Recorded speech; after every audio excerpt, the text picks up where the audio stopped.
A paz do Senhor, querido professor, a paz do Senhor, queridos irmãos. Graças a Deus estamos aqui mais uma vez para a gravação dessa pré-aula, que é a lição de número 9, que tem como tema o reinado de Joás. O texto áureo da nossa lição diz: não te desamparem a benignidade e a fidelidade, ata-as ao teu pescoço, escreve-as na tábua do teu coração, e acharás graça e bom entendimento aos olhos de Deus e dos homens, conforme Provérbios, capítulo 3, versículos 3 e 4. A verdade prática nos diz: para ter uma vida de constante comunhão com Deus, é necessário abandonar todo tipo de idolatria e confiar nele inteiramente. A leitura bíblica em classe está registrada em 2 Reis, capítulo 11, versículos 1 a 3, depois capítulo 12, versículos 1 a 5 e depois 17 e 21. Para ganharmos tempo, não efetuaremos a leitura bíblica em classe. O objetivo geral desta lição é afirmar que o pecado leva o homem à ruína. Os objetivos específicos são apontar o livramento de Joás das mãos de Atália, assinalar a restauração do templo e caracterizar a idolatria de Joás e a decadência do seu reinado. Querido professor, esta lição ela pode ser dividida em pelo menos 2 períodos. O primeiro período é aquele em que Joás reina, tendo ao seu lado o sacerdote Joiada. E o segundo período é aquele em que o sacerdote Joiada ele vem a falecer, e segue-se então um outro período aqui que nós denominamos o período de idolatria do rei Joás. Então há esta divisão, ou há estes 2 momentos, digamos assim, do reinado de Joás. Como nós vamos observar no decorrer dessa lição, Atália ela estava governando Israel e havia mandado matar toda a linhagem, ou seja, a família real. Todavia, Joiada ele foi escondido por sua tia. Isto porque havia um propósito de Deus em manter uma luz, ou seja, manter uma descendência de Davi no trono de Judá, para o cumprimento das profecias e para o cumprimento dos propósitos de Deus, como sabemos. Então, este é o contexto da nossa lição. A introdução diz: com apenas 7 anos de idade, Joás começou a reinar. Então, Joás ele começa a reinar com apenas 7 anos de idade. Como era muito jovem, recebia orientações e conselhos do sacerdote Joiada. Por ser jovem e por óbvio, ele acabou tendo Joiada, o sacerdote, como corregente, como aquele que lhe ajudou a reinar por um longo período em Israel. Durante os anos em que foi orientado, teve um brilhante reinado e fez o que era reto aos olhos do Senhor. Porém, como as suas convicções sobre Deus não eram suficientemente fortes, após a morte de Joiada, Joás deixou-se influenciar por maus conselhos que fizeram Judá retornar à idolatria. Então, aquilo que disse a princípio, querido professor, enquanto o sacerdote Joiada estava vivo, Joás ele se aplicou em fazer a obra de Deus. Ele fez com que Israel abandonasse a idolatria, voltasse a servir ao verdadeiro Deus, o Deus de Israel, e assim houve muitas bênçãos e muitas realizações durante este reinado de Joás, enquanto Joiada vivia. Porém, infelizmente, após a morte do sacerdote, como já dissemos, Joás vai ouvir o conselho, ouvir o pedido dos príncipes de Judá e acabou indo pelo caminho da idolatria.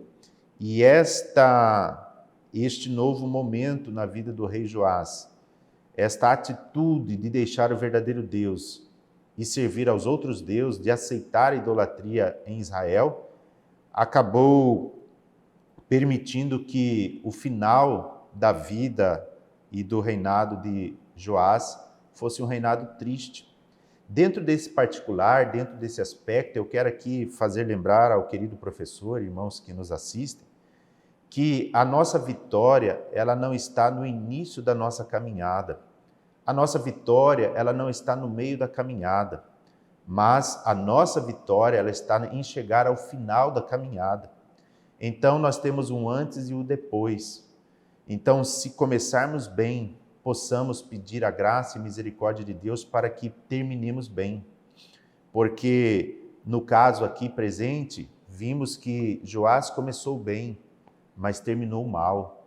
E por quê? Porque deixou-se levar pela idolatria, começou a ter, talvez, soberba em seu coração, prepotência, a atitude de que poderia tudo, que era o rei, e deixou os caminhos do Senhor, deixou os bons conselhos da parte de Deus e, infelizmente, seguiu aos maus conselhos que o levaram à ruína. O primeiro tópico da nossa lição fala sobre o livramento de Joás, as tramas reais. Tanto em Israel quanto em Judá existiam acirradas disputas pelo poder envolvendo interesses políticos e econômicos.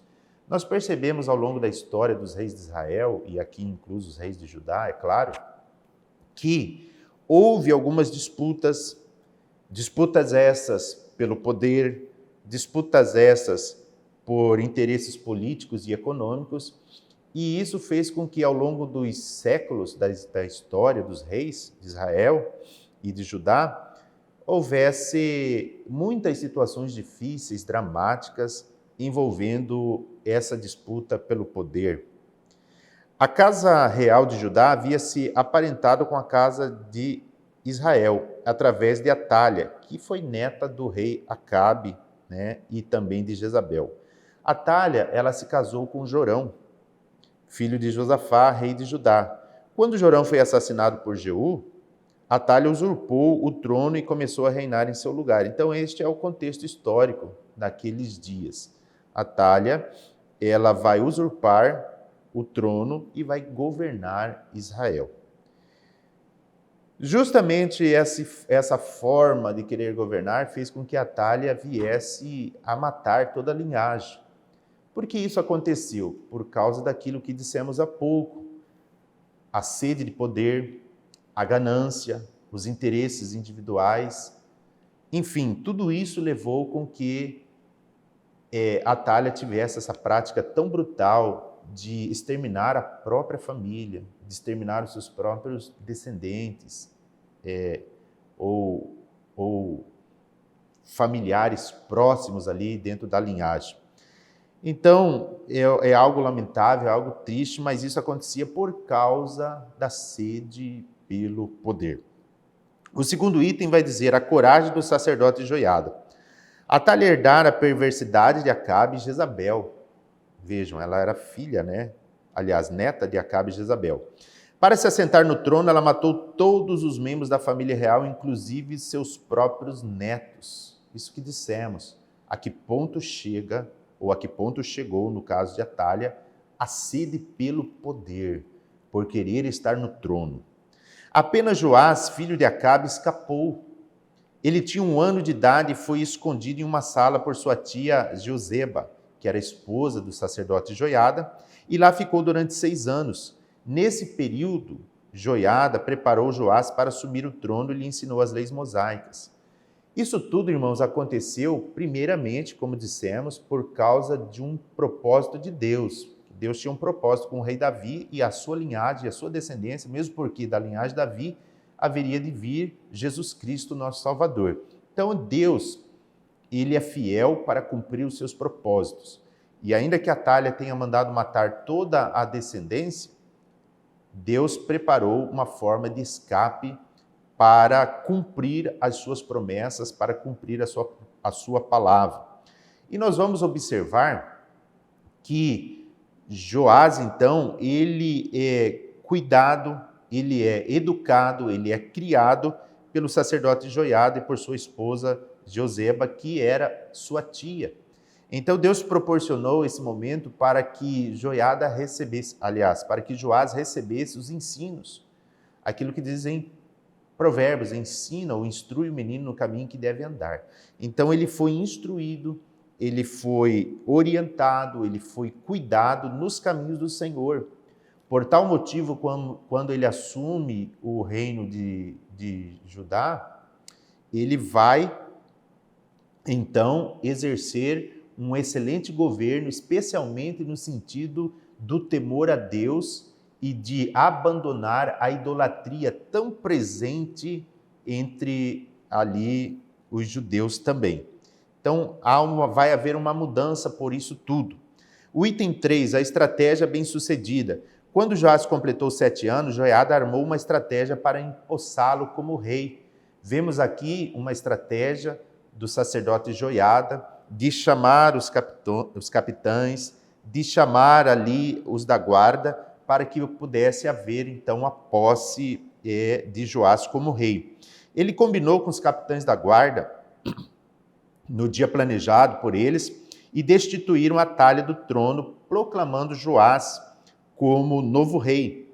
Joiada naturalmente passou a ser corregente com Joás, pois esse não tinha condições de reinar por ser ainda criança. Então a estratégia deu certo, Atalha foi deposta e então Joás começou a reinar. É claro que por ser criança, ele não tinha condições de assumir grandes responsabilidades, até mesmo por sua imaturidade, por ser criança, por óbvio, não teria essa condição. Mas o sacerdote Joiada, conforme a gente extrai do texto bíblico, ele vai ser o corregente, ou seja, ele vai governar juntamente com Joás.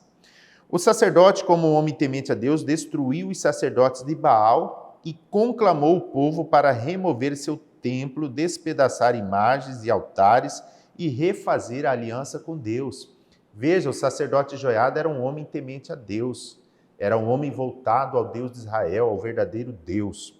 E por isso ele teve esse compromisso, por isso ele teve esse comportamento, essa atitude de banir a idolatria, de expulsar os sacerdotes, destruindo, no caso, os sacerdotes de Baal, e despedaçando imagens, altares, e fazendo com que o povo voltasse para o verdadeiro Deus, fazendo novamente uma aliança com o Senhor.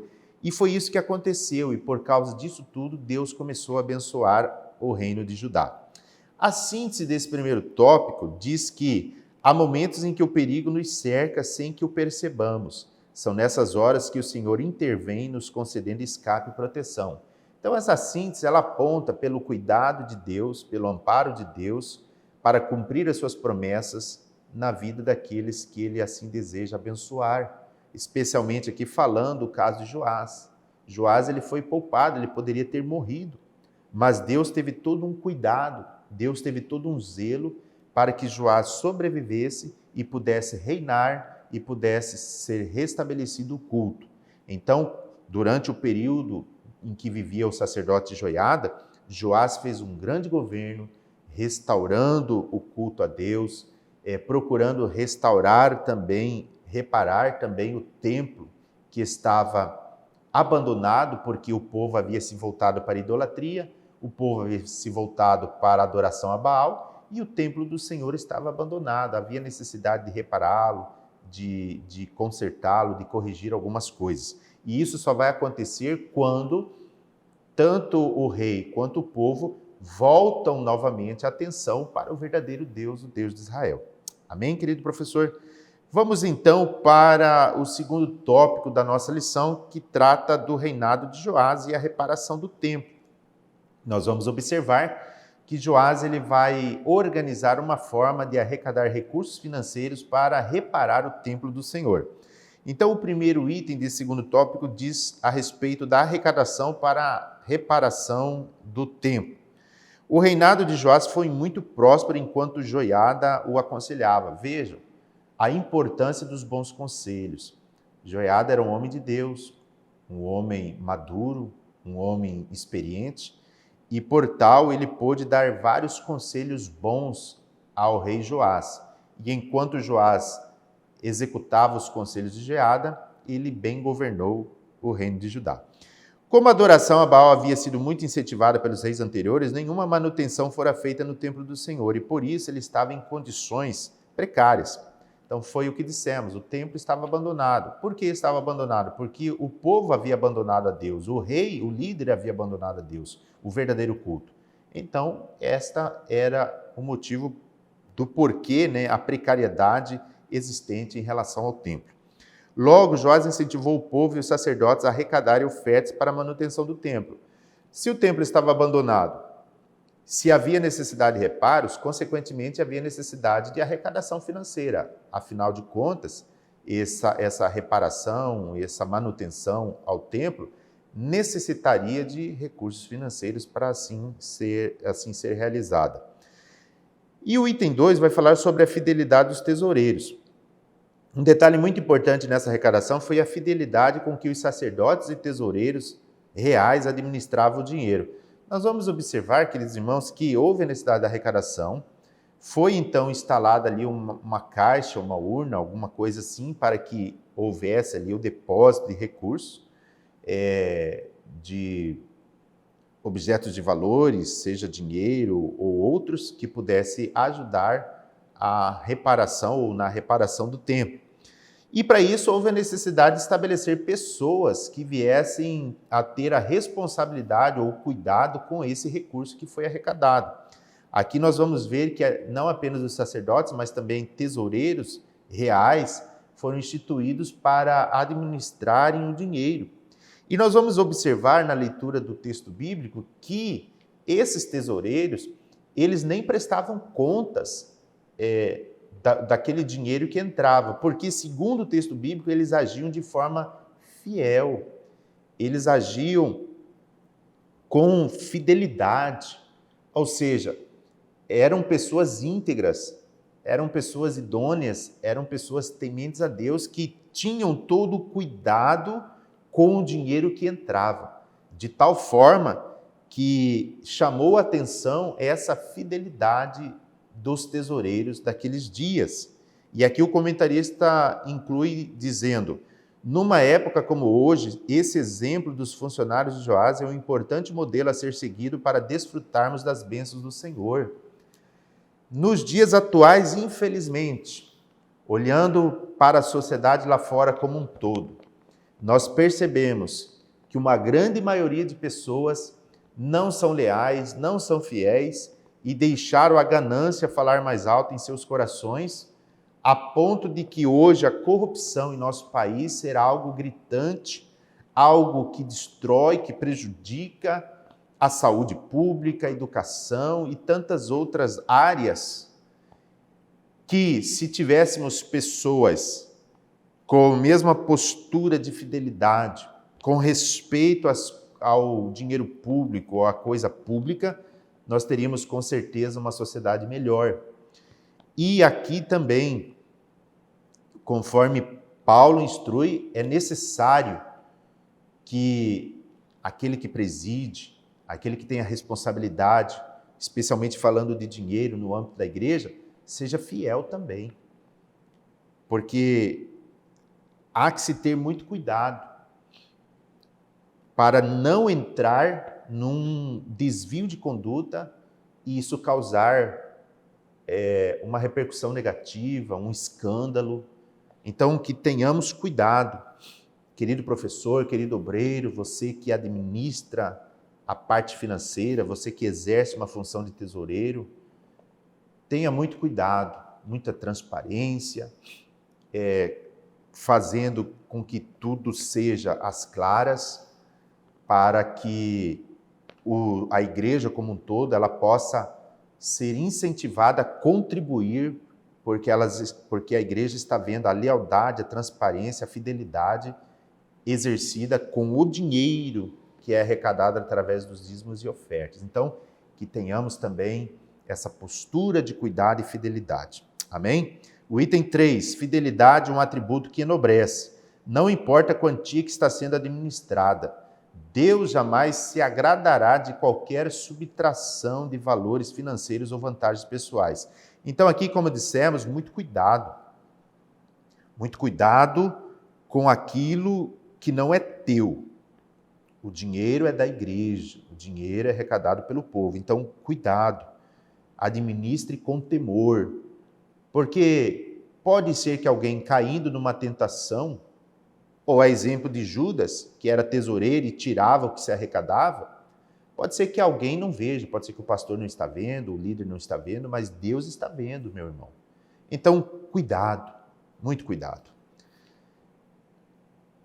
A palavra de Deus incentiva a prática da fidelidade. Não te desampare, a benignidade e a fidelidade.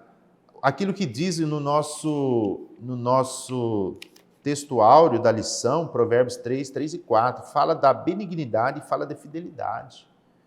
Então, nós precisamos ser fiéis. Inclusive, neste particular, precisamos ser fiéis a Deus. Tenhamos temor, benignidade e fidelidade. Ata-os ao teu pescoço, escreve-as na tábua do teu coração, e acharás graça e bom entendimento aos olhos de Deus e dos homens.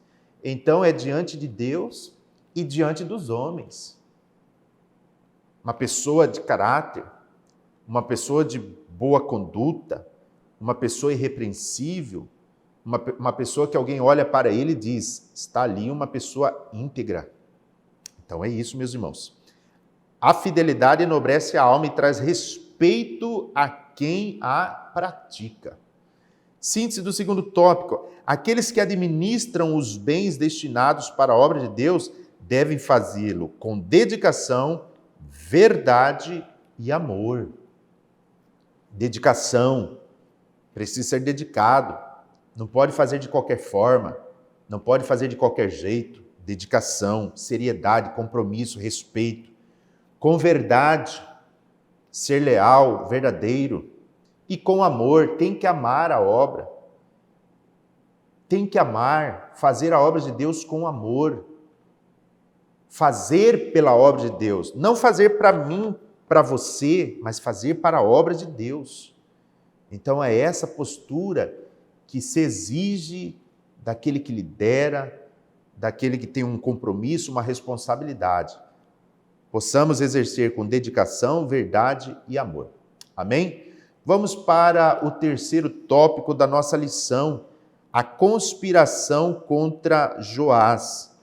Nós vamos observar, irmãos, então, que aqui, logo após a morte do sacerdote Joiada, Joás ele vai começar a ouvir os príncipes de Judá que vão persuadi-lo a afastar-se do verdadeiro Deus.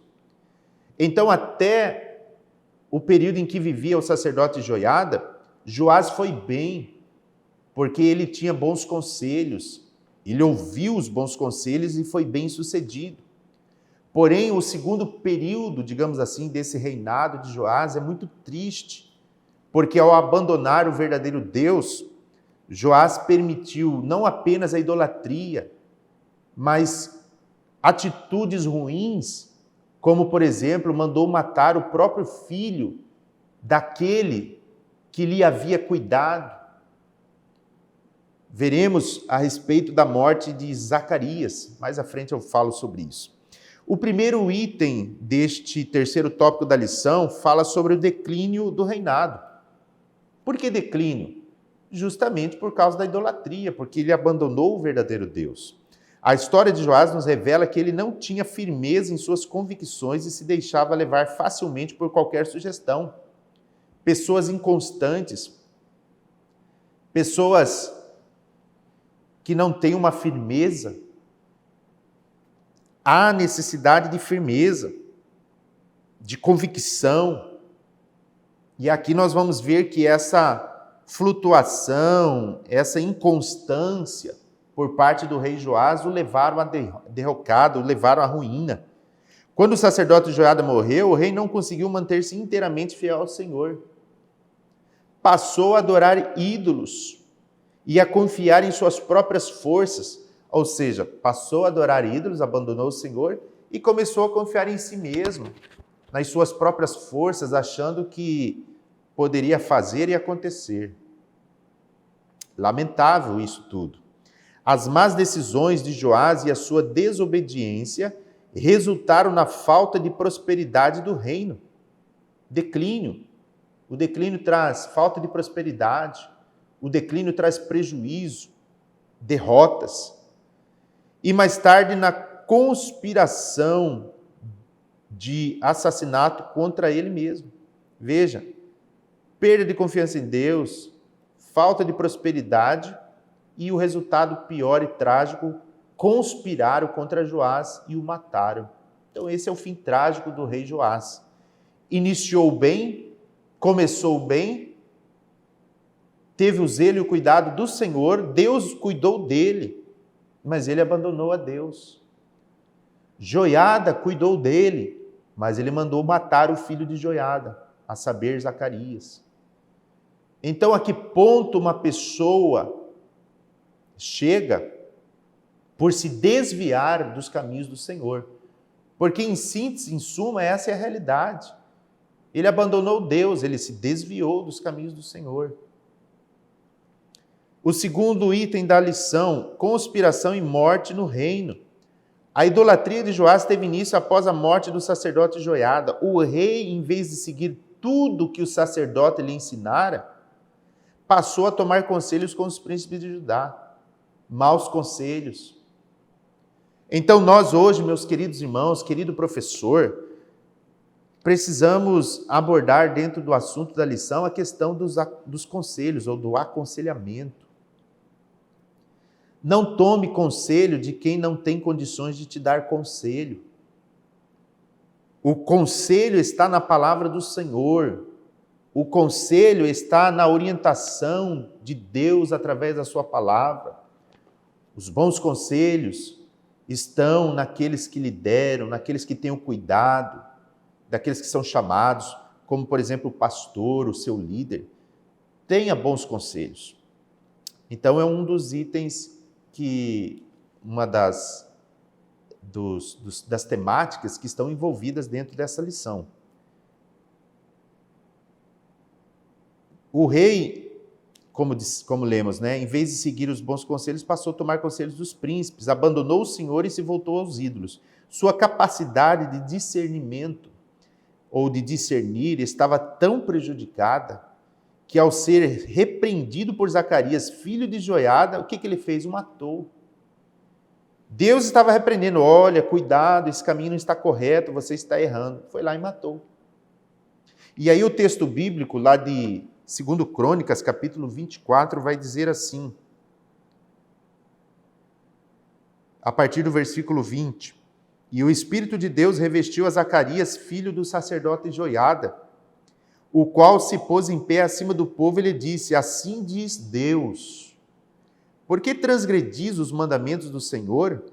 Portanto, não prosperareis. Porque deixaste o Senhor, também ele vos deixará. Versículo 21. E eles conspiraram contra ele e o apedrejaram com pedras, por mandado do rei, no pátio da casa do Senhor. Olha só. Versículo 22. Assim o rei Joás não se lembrou da beneficência que Joiada, pai de Zacarias, lhe fizera. Porém matou-lhe o filho, o qual morrendo disse: O Senhor o verá e o requererá. A que ponto chega uma pessoa que se desvia, uma pessoa que apostata, uma pessoa que transgride, que abandona a Deus? Ele não retribuiu a beneficência que Joiada lhe fez, pelo contrário, ele matou Zacarias, que era filho daquele a quem tanto lhe ajudara, desde pequeno o criara, o aconselhara e estivera em estima. Então, irmãos, é terrível, conforme já dissemos. Mas daí o que vai acontecer? O rei Joás vai sofrer as consequências. Deus permitiu que os seus próprios servos o conspiraram contra ele, ou conspirassem contra ele, e os próprios servos dele o mataram na sua própria cama. Esse é o fim trágico de Joás. Quão perigoso é abandonar os bons conselhos do céu para buscar os maus conselhos terrenos. Não podemos deixar de discernir as coisas do Espírito, pois a palavra de Deus diz que nós temos a mente de Cristo. Então é isso, viver conforme o conselho de Deus. A síntese desse terceiro tópico nos diz: a desobediência a Deus e a confiança na força do próprio braço nos levam a escolhas ruins que afetam o destino de nossas vidas. Então esta é a síntese: desobediência, confiança na própria força, levam à ruína. Então, meus irmãos, sirvamos ao Senhor com alegria, com temor, porque em servir a Deus nós teremos a bênção de Deus e o cuidado de Deus sobre as nossas vidas. A conclusão para encerrar. Joás foi levado ao trono por uma ação divina organizada pelo sacerdote Joiada, é o que nós observamos ao longo da lição. No início do seu reinado, ele reparou o templo e mandou construir vários artefatos para o ofício sagrado. Então ele fez muitas coisas boas durante a sua juventude, durante o período que serviu ao Senhor. Porém, após a morte do sacerdote, ele começou a fazer o que era mal aos olhos do Senhor. Passou a adorar ídolos, perdeu completamente a noção de justiça e mandou assassinar o profeta Zacarias. Seu reino entrou em decadência e ele acabou assassinado por 2 dos seus servos. Então, um fim trágico. Começou bem, mas terminou mal. Por que terminou mal? Porque abandonou ao Senhor. Então, meus irmãos, que tenhamos cuidado. Querido professor, fica aqui essa breve síntese dentro dessa pré-aula, desta lição. Então, ore a Deus, pesquise, leia e que você possa ter um bom preparo para o comentário desta lição. Que Deus te abençoe, que Deus nos abençoe, em nome de Jesus.